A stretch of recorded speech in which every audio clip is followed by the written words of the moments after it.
we go. Hey, everybody. Hey, everybody. Good to see you all again.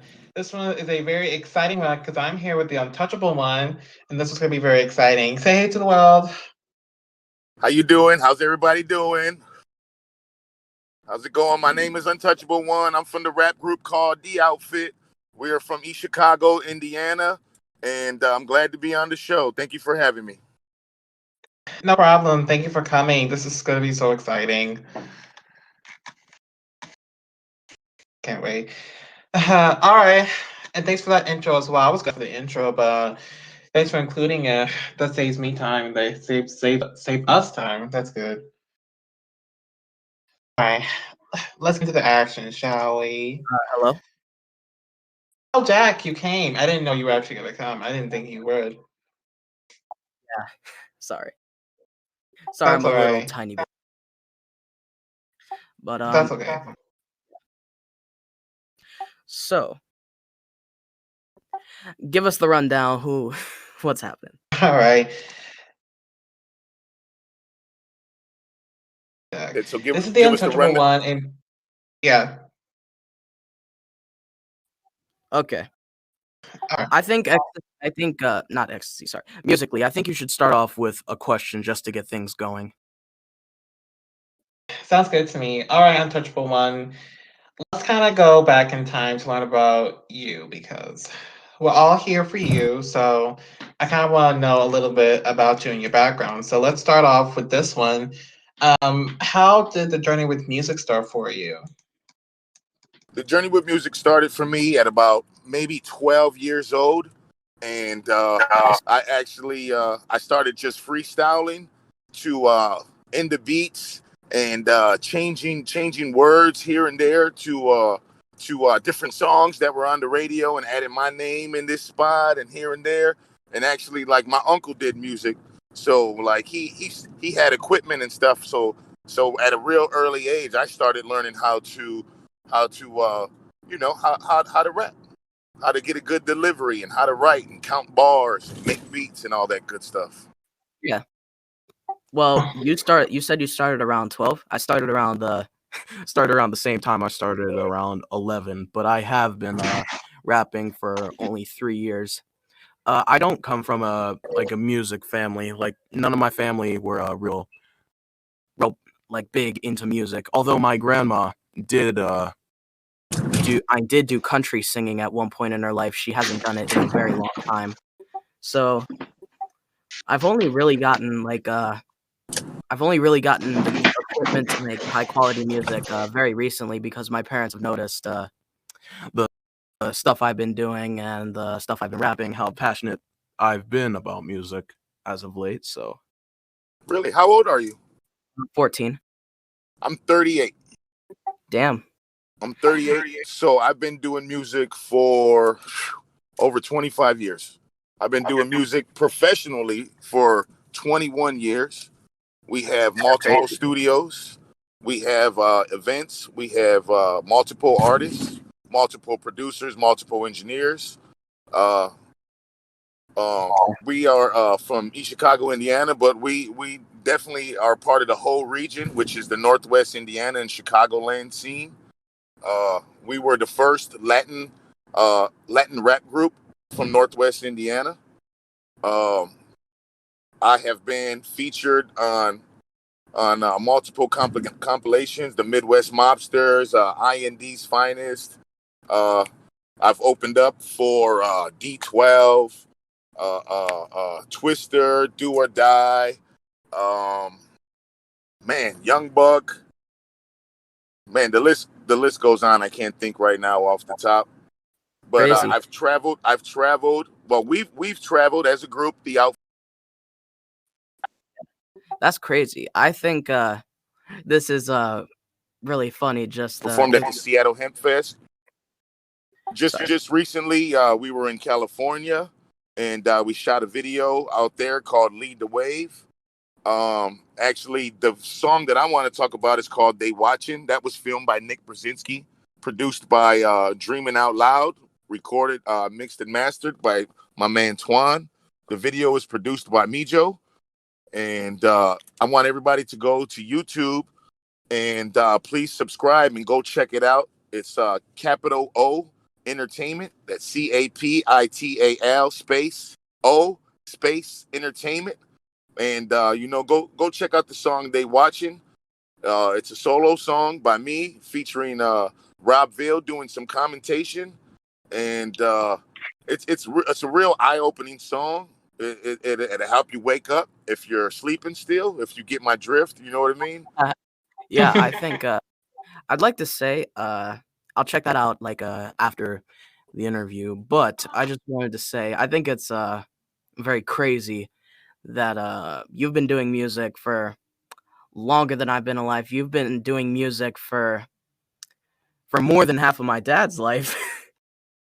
like just like 20 something years. My dad's in his 40s, so you've been doing music for just about half of my dad's life. That's crazy. So just the juxtaposition, if that's the right word, me doing music for 3 years, you doing music for 25 years, 21 years professionally. I would like to ask this question because I feel it's only right for someone who's been doing music for so long. What is some advice you would like to give to somebody in my position?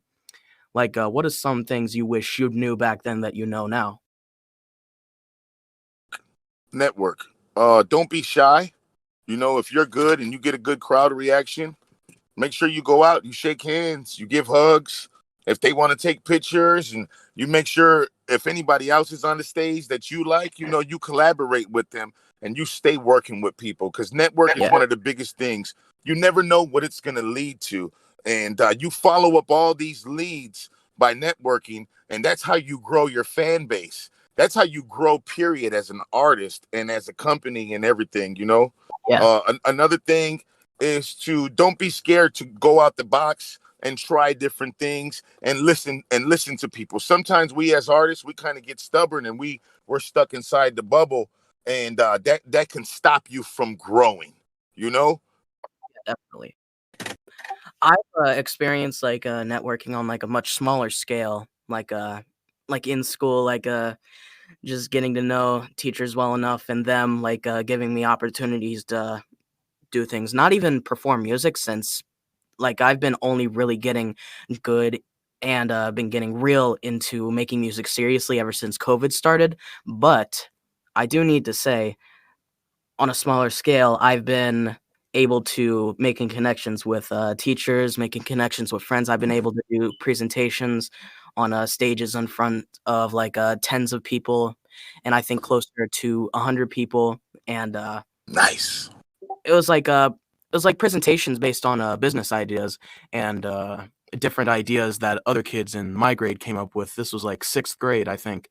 It was my first time really getting on stage and doing anything like alone, because the other times I'd been on stage was doing like singing like in a big group.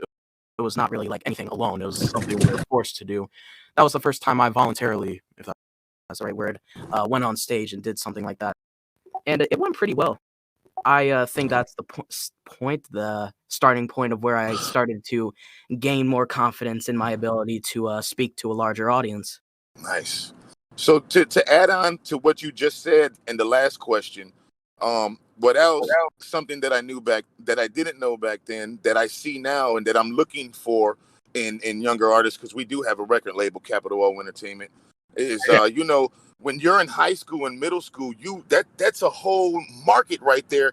That's your friends and your peers that you're gonna grow up with for the rest of your life. And I really didn't tap in with all them people to my full potential the way that I should have when I was in middle school and high school doing music. I was more of a loner. And I just want to commend you on doing that and tell you, get everybody behind you, involve everybody in your high school. And then when it's time to go play basketball games and football games, that's the same thing with rap. You start battling these other people from high school and get your region to know you. That's something that I wish I knew back then. Definitely.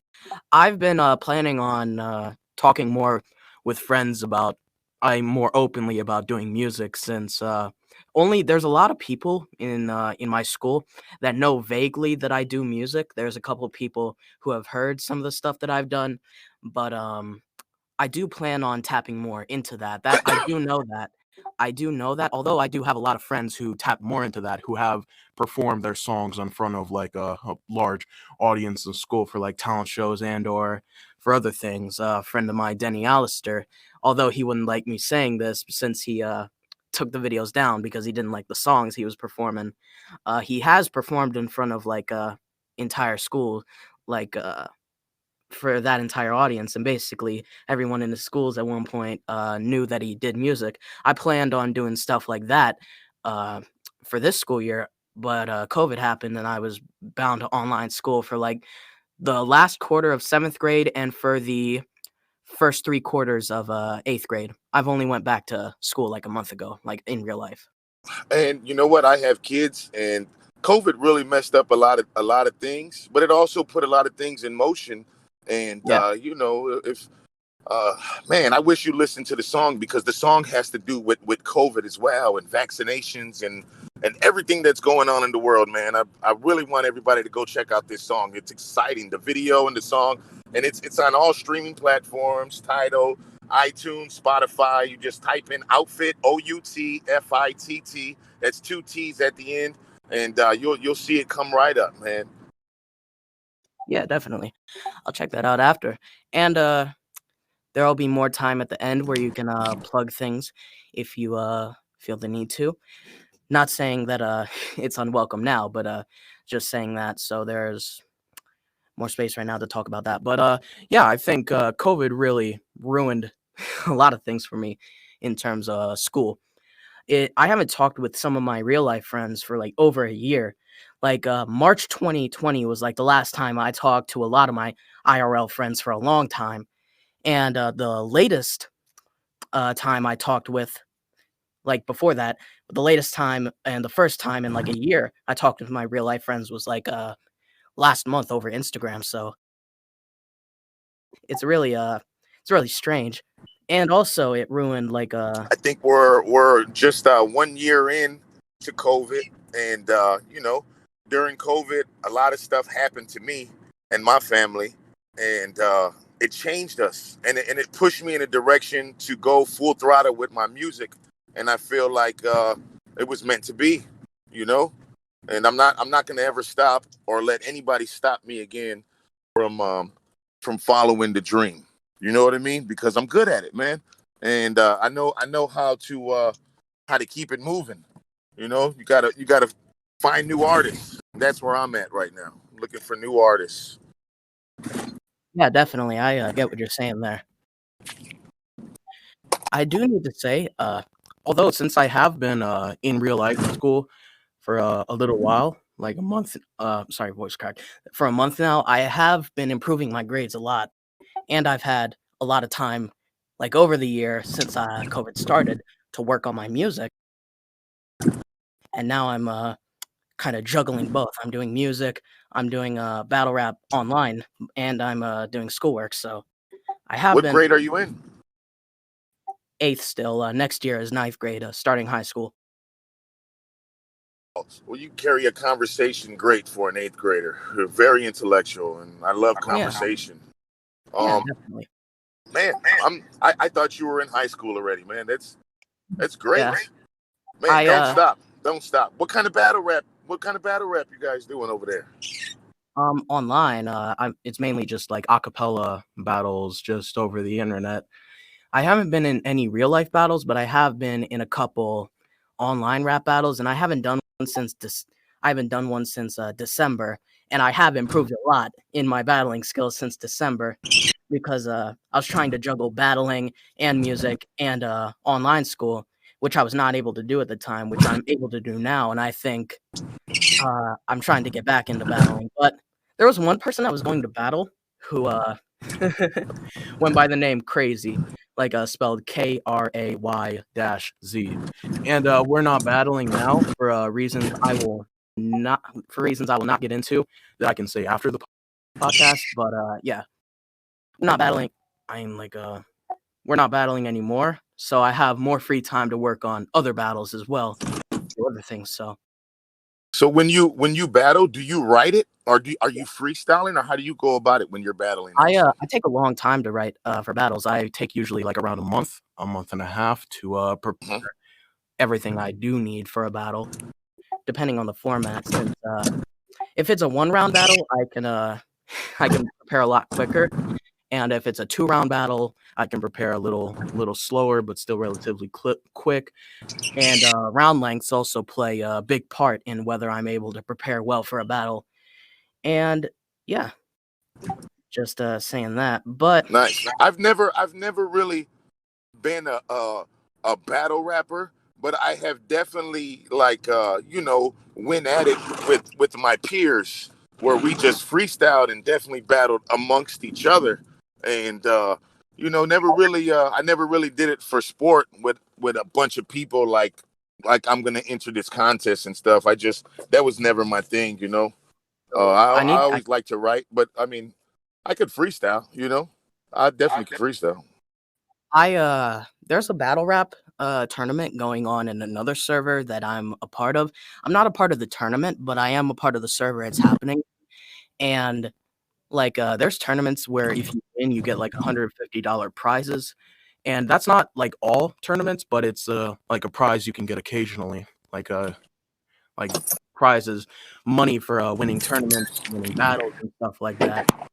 So there is really there's really a lot of chances there in battling to make money and or get noticed because a lot of times the battles are also posted on YouTube, even though sometimes they aren't. But yeah. Wow, I didn't know that there was money in online battle rapping.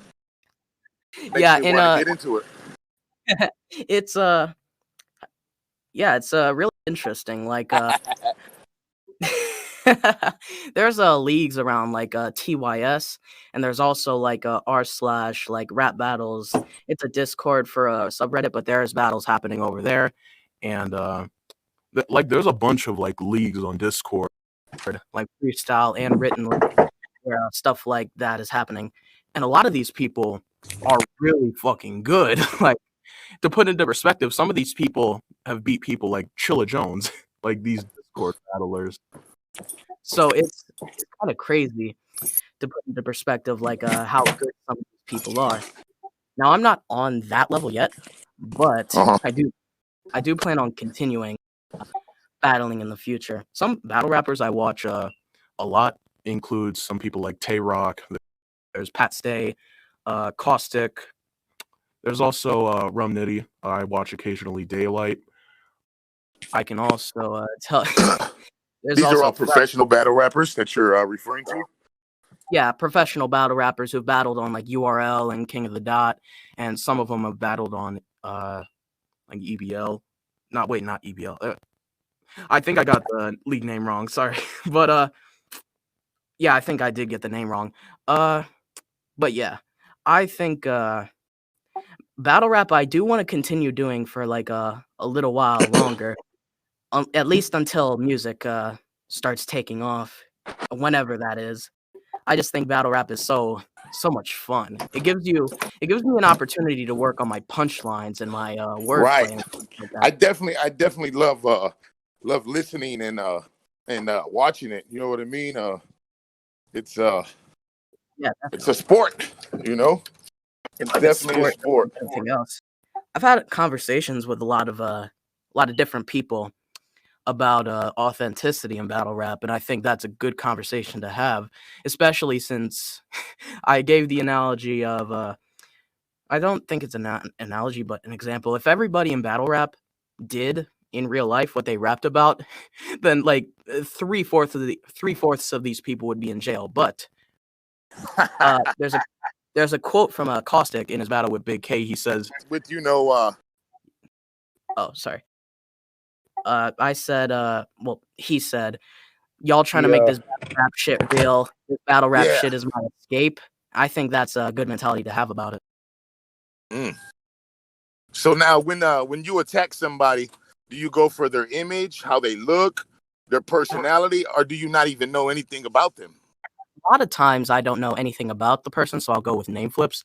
And for the people I do know more personally, on a more personal level, I would use angles of dirt that I can dig, like basically to clown them for their online activity. The one person I was battling crazy, who I'm not battling anymore, let's just say before our battle went down, someone released a diss track on him with information so bad he deleted all of his social media accounts and had to leave Discord and leave a lot of fucking servers and leave his whole friend group online behind, and they had to call his parents about this shit. So check it out. Why don't you tell me exactly what Discord is? Because this is my first time actually using it, and I feel like this is something that I need to be a little bit more into. Discord is mainly just like it's a social media platform, although in a more different way. Discord is mainly just where you join servers where you can talk with other people with similar interests or just hang out.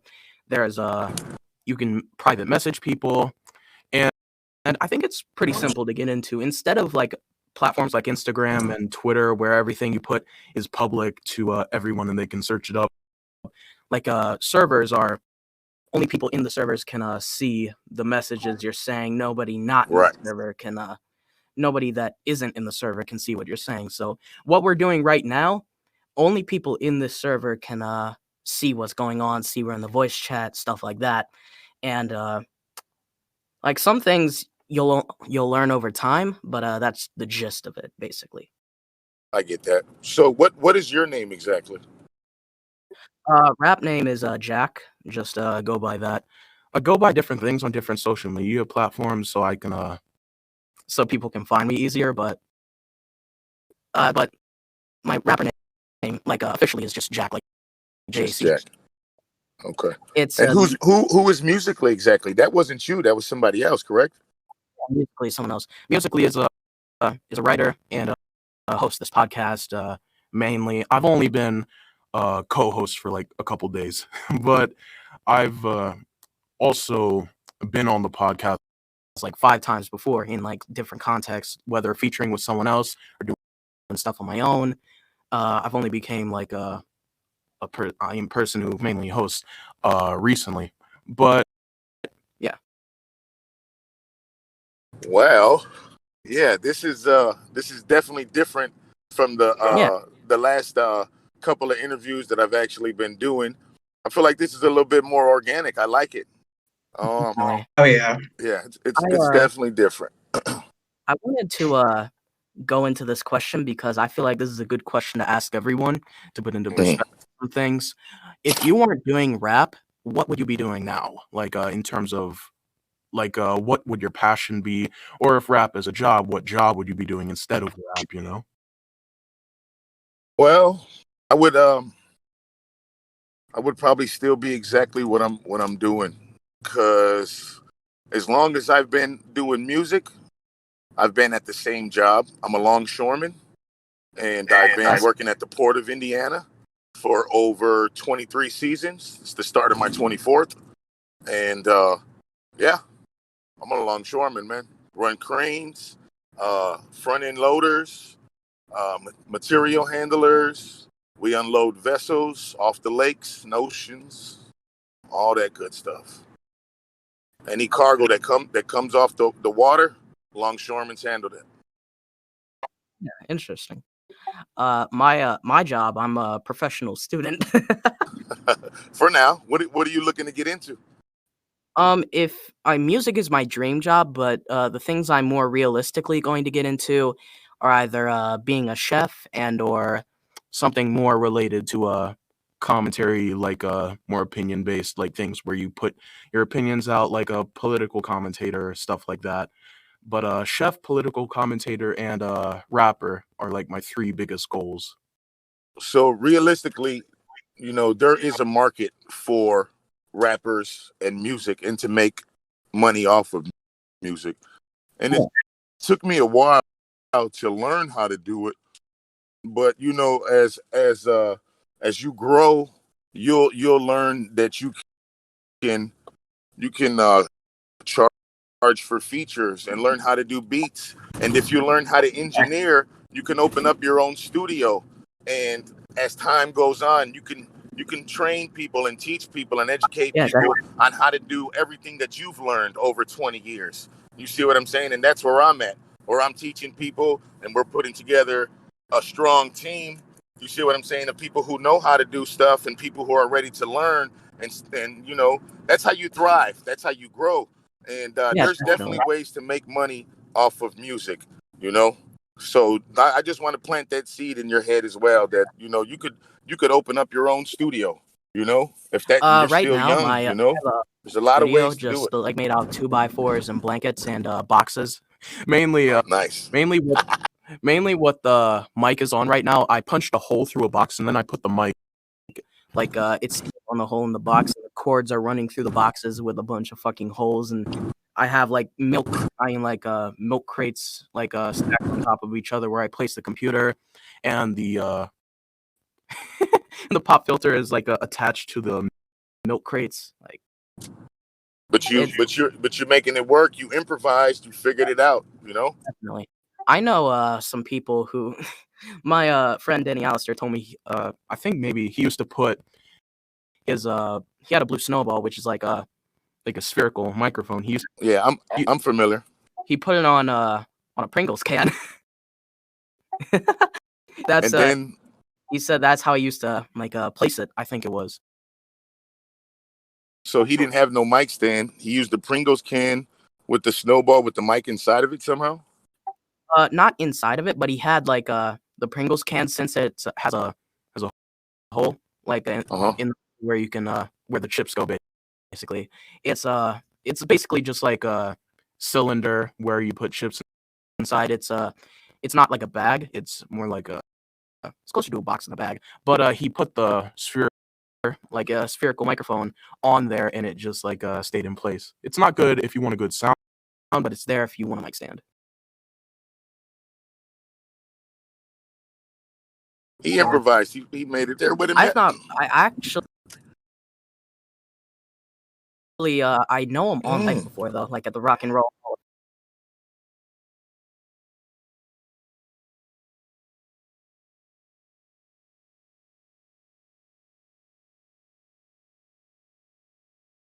Fame in Cleveland. That's in Michigan and Ohio. We're like 3 hours away from each other. So Okay, I get it. So when we went to the Rock and Roll Hall of Fame, that's the only time we met up in real life. But oh yeah, when I was in Cleveland over the weekend, when I was going to meet up with him, I had my mic up. I got a cup, like a drink, and I punched a hole in the box, a hole out the side, and ran the cord through the hole in the side, and then I connected everything. Like, I'm smart like that. But yeah, I would like to say Musically, do you have any more questions you'd like to ask? God, I'm trying to think because you did a lot of good you did a lot of good conversating. So I'm still trying to think for a sec. I'm trying to really oh shit what is that background stuff? no, just he probably arrived home. Like I think it's just No. I was walking through a room. Go ahead. Oh, okay. Oh, okay. Just Okay, makes Go sense. ahead. got you. Go ahead. My bad. Oh no, it's fine. All right. All right. So here's mine. So do you have any inspirations in music game? I think this question is just like Who inspires you most in the type of music you make? Yeah. You would you say that the question is more towards the industry or more aimed at like locally of like some of my older peers who I've worked with over the years? It can be either if you want. It's more open-ended question. Right. Well, I guess I could go ahead and do both. Yeah. I guess we'll start off with the industry. You know, like all the greats. I grew up on them. You know, Tupac, Biggie, Eazy-E, and like you know, I definitely DJ throughout the years. So I like a mixture of all of them, West Coast, down south, Big Pun. You know what I mean? And locally, you know, I learned a lot from my man Chill, from Rich Lee, from a guy named Father Time. You know, and these are just artists that I learned from as far as uh, what do you call it? Your delivery and how and what you can do and what you're capable of with your brain and how you flow to the beat and everything. Those are some of the people who shaped me over the years. So salute to my niggas, man. That's if I can speak, I've talked about this a couple times. The people who inspire me most in the type of music I make are people like industry wise are people like Mike, Earl Sweatshirt's newer material. There's Navy Blue in terms of production. There's Alchemist. There's Madlib, and in terms of people I know, there's Demi Allister. There's Izzy. There's King Osiris literally taught me how to rap. There's Skinwalker for more battle rap aspects of things. There's my friend Apollo. He's someone I know and really close friends with. There's a friend of mine, SCR. He changes his name every month, so his rap name every month. There's people like LSD. There's there's a lot of other people I could say as well who are non-rappers who just inspire me as a person. But I think that also Kendrick Lamar from the industry side of things inspires me both as a human. I definitely like him. J. Cole. Those are two of my favorites. Just like my son really put me on with J. Cole a while ago. My oldest Mark, and like that's one of his favorite artists, and I would say that's hands down one of my favorite artists is J. Cole and Kendrick Lamar. Definitely. I would say J. Cole and Kendrick Lamar. Like I prefer Kendrick Lamar a lot over J. Cole, although J. Cole is a great artist on his side of things. I think this is going to be an interesting conversation to have with someone who is who probably witnessed the rise of this artist I'm about to speak of, witnessed like all aspects of their career, probably Eminem. What are your thoughts? He is definitely one of my favorite rappers. I've I feel like man, he shaped a lot of people who's rapping right now with his crazy flow and the wordplay that he uses and a lot of the patterns, that are being used, he created, and I feel like people don't even know that. Yeah, I get that. I think if we're talking about Eminem's influence, I think if Eminem, this is a hypothetical, I think newer Eminem is kind of Turning people against Eminem, like as a whole, as an artist, I think, and I do agree, Eminem's newer material is like a lackluster personally. Although his first 3 albums, like Slim Shady LP, there's the Eminem Show, then there's more. I mean, I like the one that he did with Joyner Lucas. Oh yeah, that you like, know, there's a couple of them on that album actually that I think are good. As a whole, Eminem hasn't made a good overall album that's all the way through, probably back to front good since the Marshall Mathers LP 2. Although there are songs he makes that are pretty good, like occasionally on his projects. I think after Encore, and like the break he took after like Relapse, after Recovery, after Revival, I think that kind of ruined a lot of people's perception. And although those are bad projects, I mean, I listened to all 3 of those, and I feel like there's maybe 1 or 2 or 3. I'm not sure exactly, but there's a couple on there that I feel like I liked, and I play every now and then. But as far as the previous projects that he had before that, you're absolutely right, because those first 3 you can put on and just listen to straight through, front to back. It was like a complete, I feel like an era of his life that he captured perfectly. I think Eminem's first 3 albums, and even like some stuff off of Infinite, and like even songs like Biter Phobia earlier, I'm not gonna say his stuff from the 80s is stuff that I would listen to. I think like even some stuff earlier than Infinite, and a lot of his songs, like around like around just before when Slim Shady LP came out, a lot of his I'm not gonna say a lot, a couple of his songs now are really good. I just think people who say Eminem is the greatest are kind of forgetting that he made like not good albums. Although the not good albums have some good songs, as a whole, as bodies of work, they aren't that good. I do think Eminem all time. Do you think that takes away from him? I think it takes away to his to people saying he is the GOAT. If he died after the Eminem show, then I think it's the same thing with Nas. People say Nas couldn't top Illmatic, and even though I do think he has good albums after Illmatic, I think people would say Nas would be the GOAT if he died after Illmatic. People would make the same argument that if Eminem died after the Eminem show, he'd be the GOAT. Now, I get a lot of those arguments because Encore completely, just ruined a lot of people's perception of Eminem, and along with like albums after that. But yeah,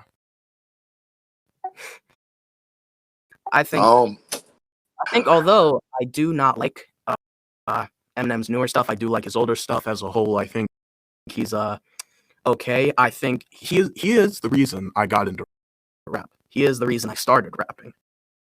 I feel like he definitely inspired me to throw a lot of comedy and don't be scared to change your voice up. I feel like he threw his voice when I listened to it, and I study rap, so like I learned a lot from him. He's definitely, I consider, one of the greats. He's an innovator, and I learned a lot just listening to him and growing up with him, like you said, and watching him. And I definitely seen the ups and the downs and everything that he's done.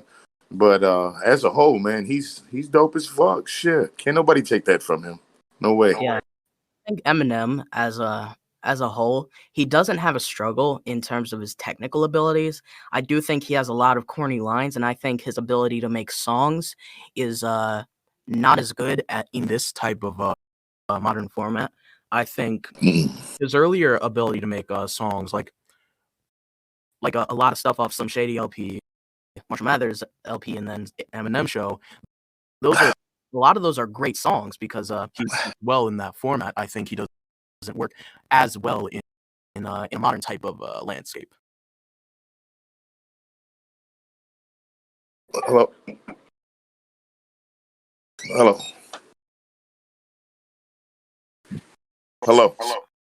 Yeah. Sorry if Okay. you sorry if you thought we couldn't hear you. We heard you. I thought you were just something was happening.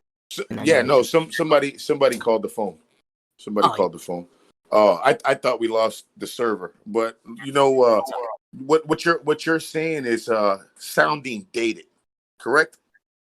I think although like Eminem's old music is not dated, I think it is like of its time in a good way. I think that goes for a lot of rappers because I have gotten into conversations and arguments about whether Illmatic could be placed over the Eminem show, Some Shady LP, or Marshall Mathers LP, all in separate arguments.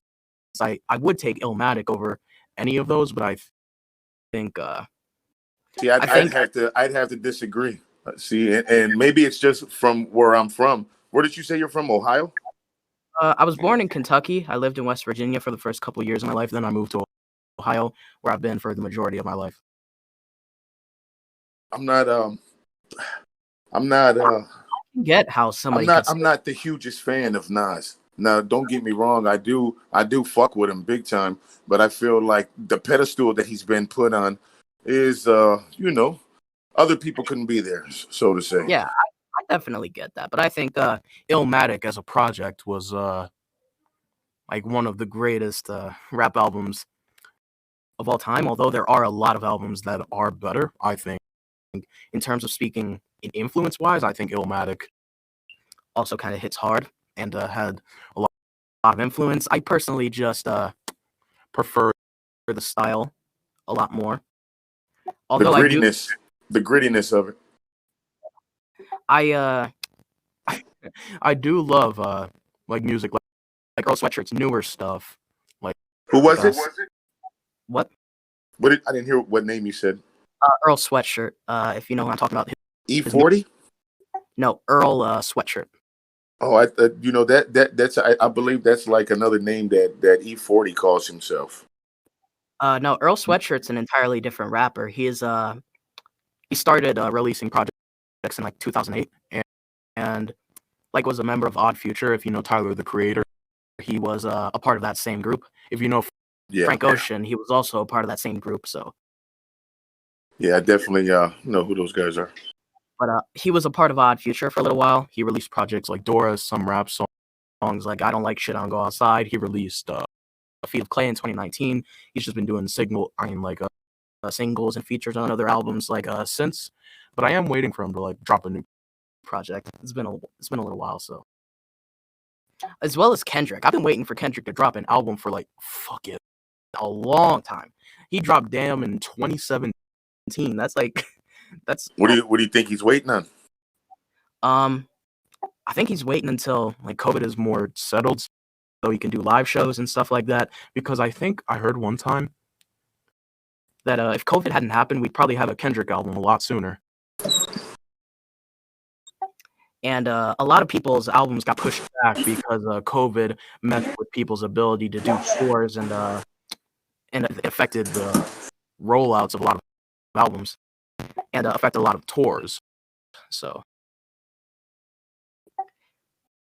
you know, yeah, that definitely stopped us from doing a lot of stuff too. You know, we had DMX booked, man, and you know he passed away. R.I.P. to him, man. Yeah, R.I.P. That's a lot of this shit is just sad. There's so many artists that are fucking passing away. Like it feels like I mean I'm young enough to where I don't know if it's been a thing for a long while, but it only feels like a recent thing where a lot of fucking people are dying. Like just not even just rappers, just like actors, a lot of people in entertainment in some way or just period. And it does seem like that. It does seem like a lot of stuff is being more like publicized too. Yeah. Since like 2016, around that time, where it kind of started, where a lot of people were dying, and maybe it's just like a thing that happens like often, like once every 100 years. It's just a bunch of people that are famous start fucking dying or something. One thing I remember from 2016 that I remember being there for was hearing Gene Wilder died. So. Was hearing who's that? Gene Wilder, Willy Wonka. Yeah. I definitely know who he is. Yeah, also Blazing Saddles, and I think the producers. There was also a couple other movies, The Woman in Red, if I'm not mistaken, if that's the name of the movie. But yeah, I like the one with Richard Pryor. I believe it's Hear No Evil, See No Evil. Yeah, I think that was the name. Although I think there was another one as well. There was a couple of them actually. Yeah. One was blind, one was deaf. It's a crazy movie. I think he was in another film called like Buck Crazy. If I'm not wrong, let me look this up.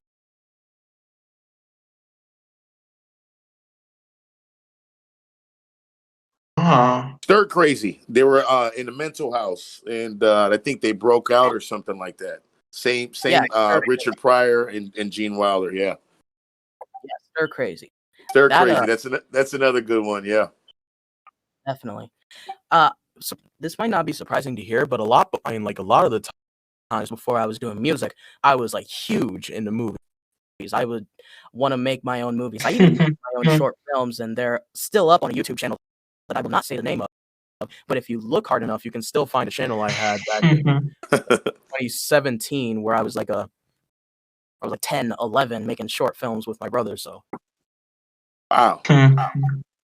So yeah, that's crazy. And I had like a channel the channel I use now, I started in 2018, and even then, like I was still into making movies in like 2018, and that's around the same year I started to get into music more and started rapping.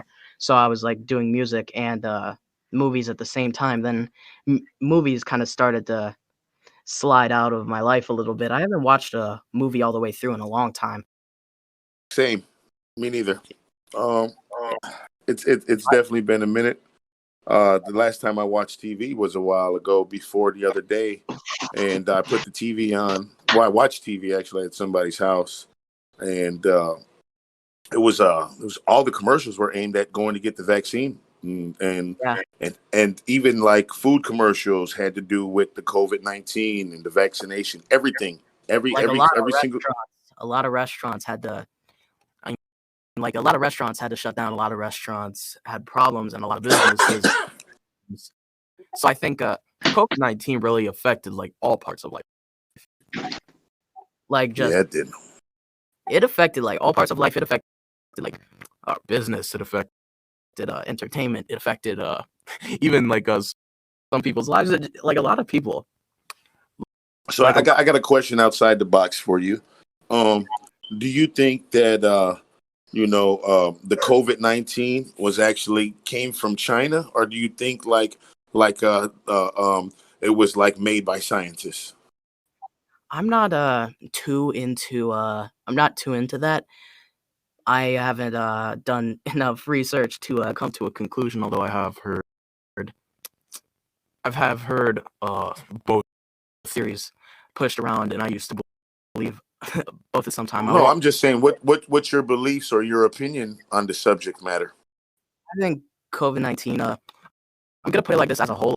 I think a lot of people aren't taking it seriously enough. Some people aren't taking like the prop.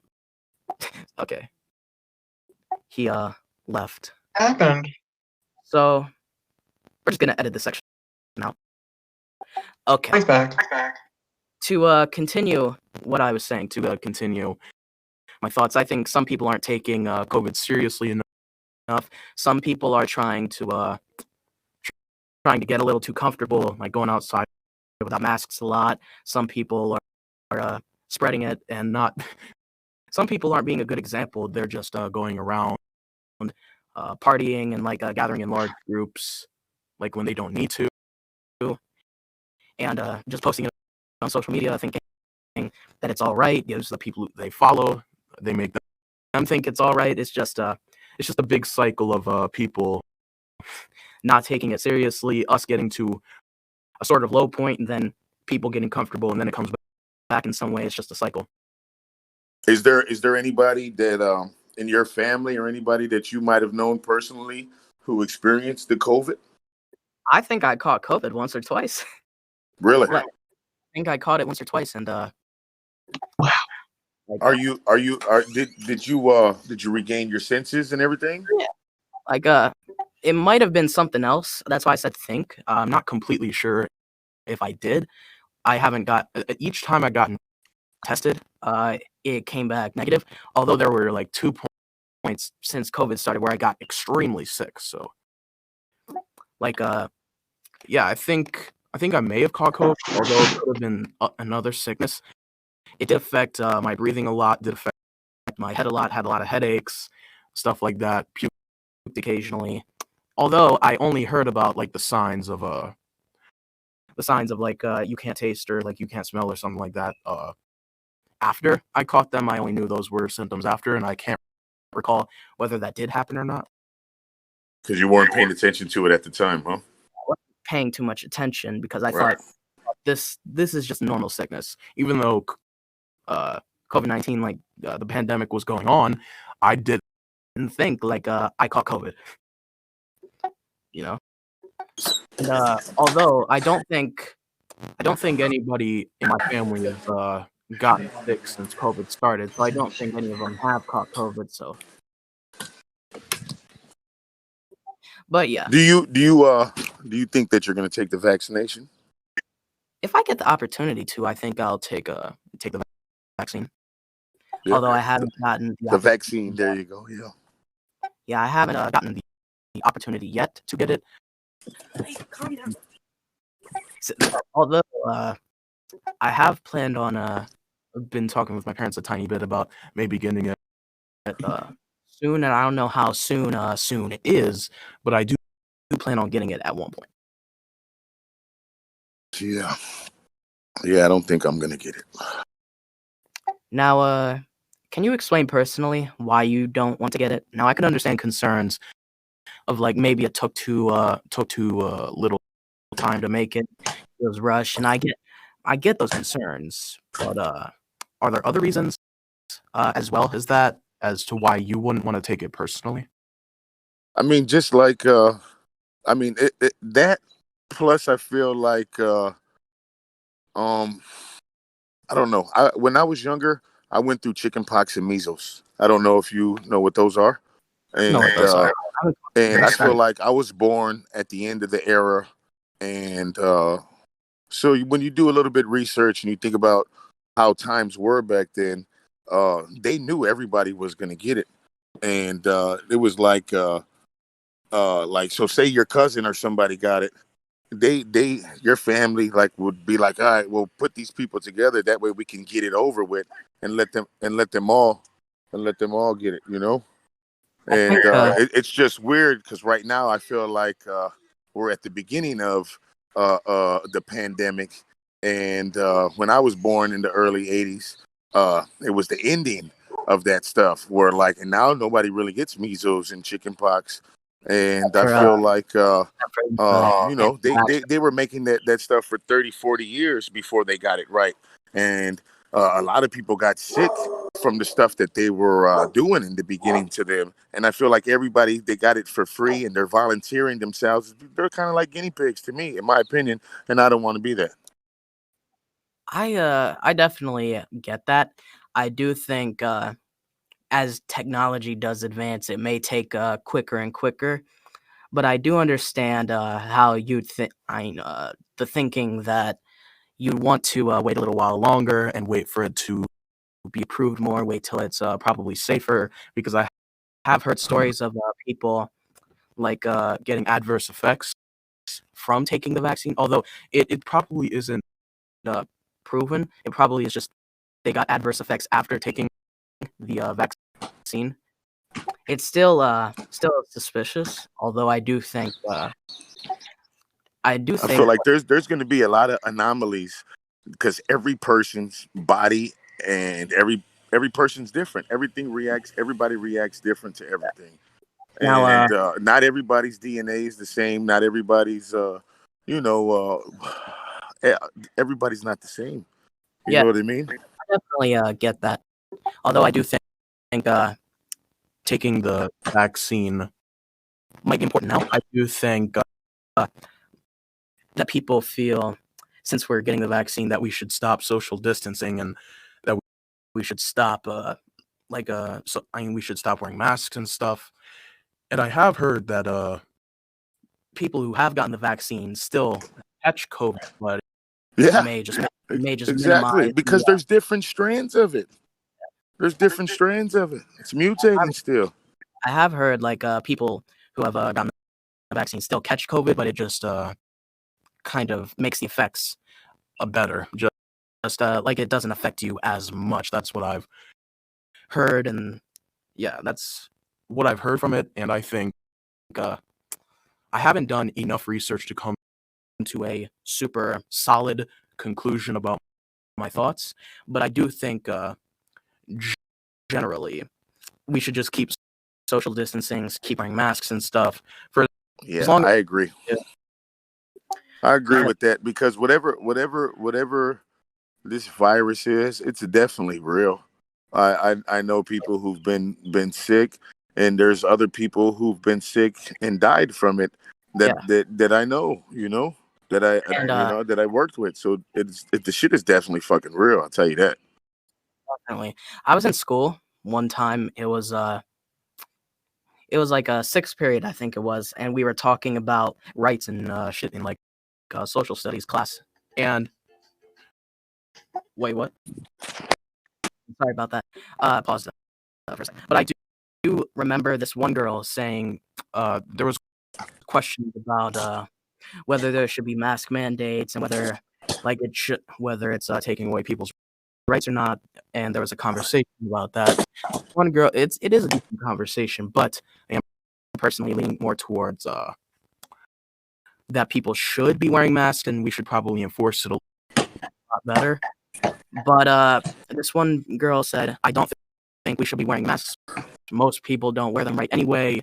I think COVID is a simulation, and I heard it from a teacher. I think that's the gist of what she said, and I physically cringed at that. I know people who have caught it. I know people who have died from it. I know people, like friends personally, who caught it. It's just it's It's plain. serious. It's definitely serious for anybody who thinks it's a fucking joke. It's not. It's definitely not. And It's definitely not.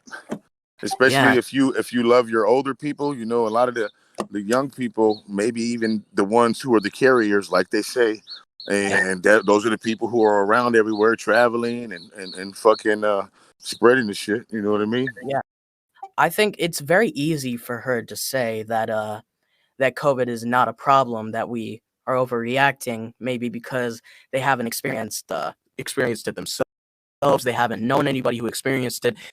It's easy to say a problem isn't there when you can't see it for yourself. Right. No, I definitely feel like that's the case as well.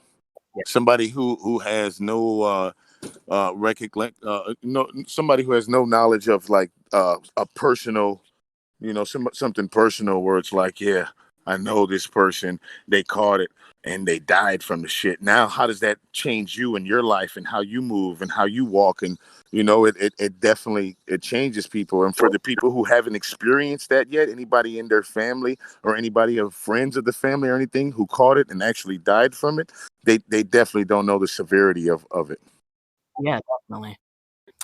I think how long have we been recording musically? Yeah, it's getting close. Almost an hour. Almost an hour.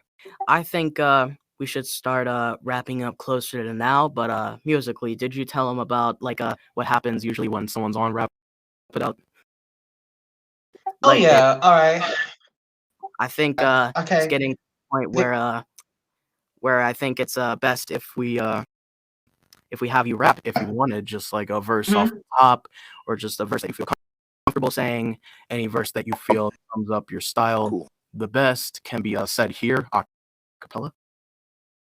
Cool. So what I'm gonna go ahead and give you guys a cappella is from the song that I'm actually promoting called "They Watchin," and Okay. it has a lot to do. And I'm gonna let you guys pick the first, the second, or the third verse. Which verse would you guys like to hear the rendition of? Okay. Mm, If you can give a gist of what each verse is about, I could probably give a decision. Okay, so the first verse is kind of spoon feeding people as far as waking them up. The second verse is a little bit more realer stuff. And the third verse is like, you know, we took it up a notch and, you know, as the third verse should be.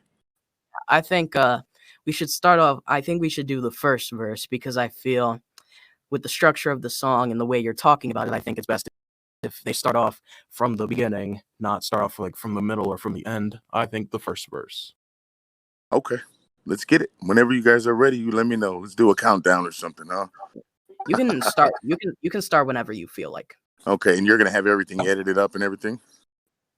Yeah. yeah, sure. Let's say that. Something like that, huh? Okay, check it out. Here we go. Yeah.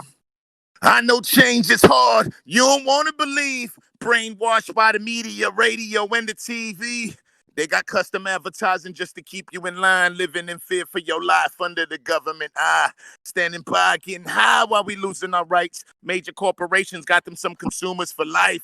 For those still sleeping, I'm about to wake you up.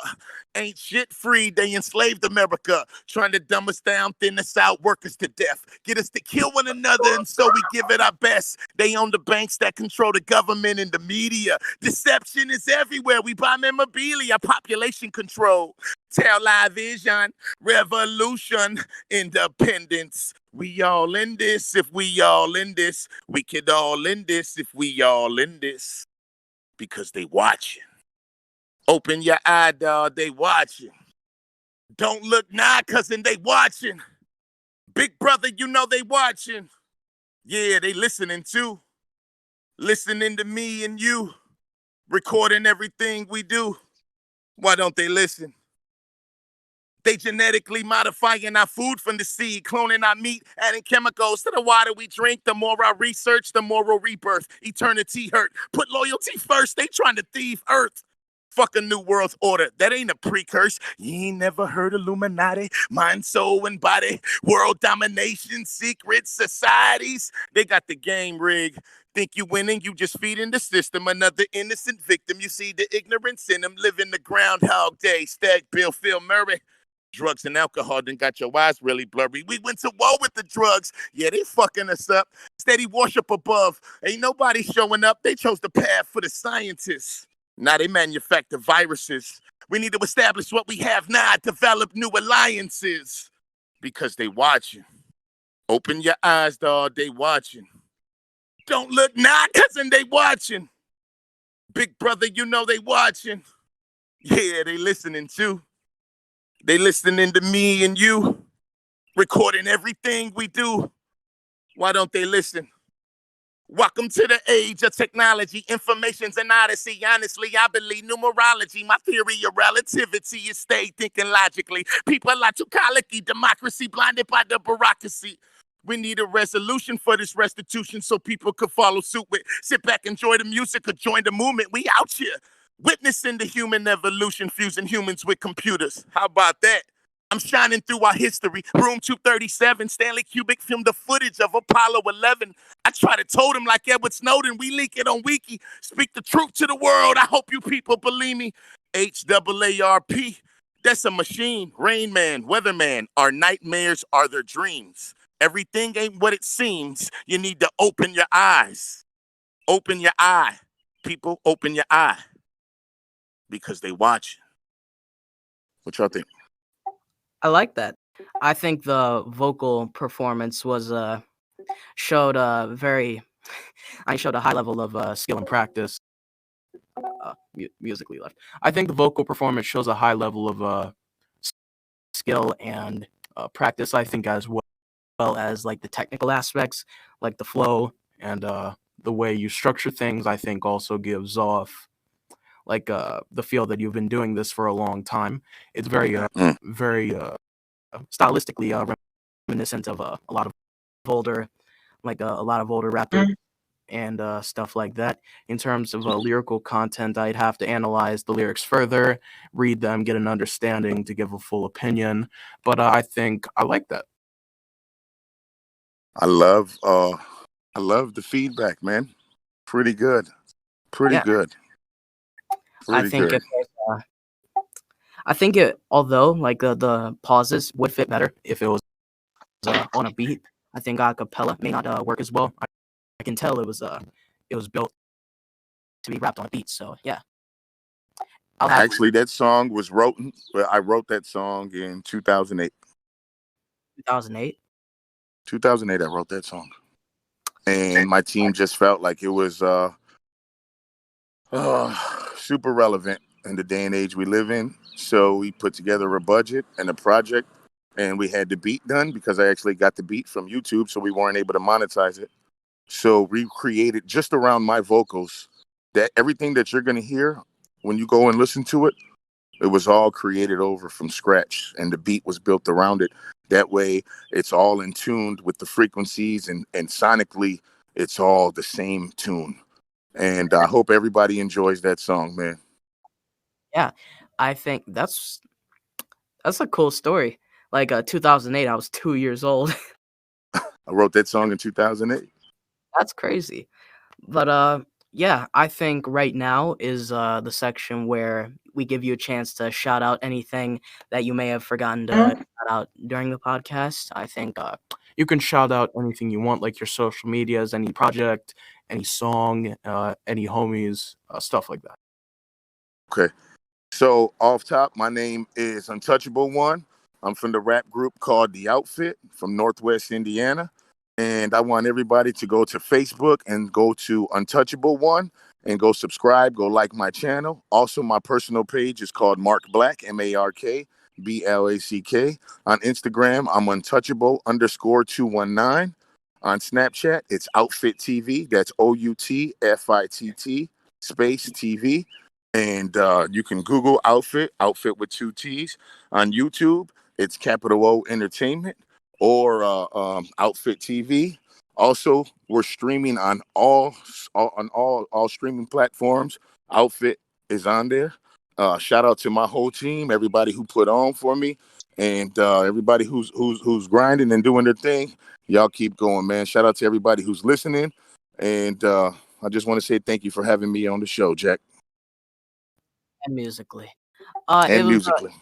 it was a pleasure to have you, man. I think Oh, yeah, it was a pleasure to have you. That was a really good conversation. I think right now we should stop the recording. So to anyone at home, I think have an amazing day. You already know who I am. I'm Jack.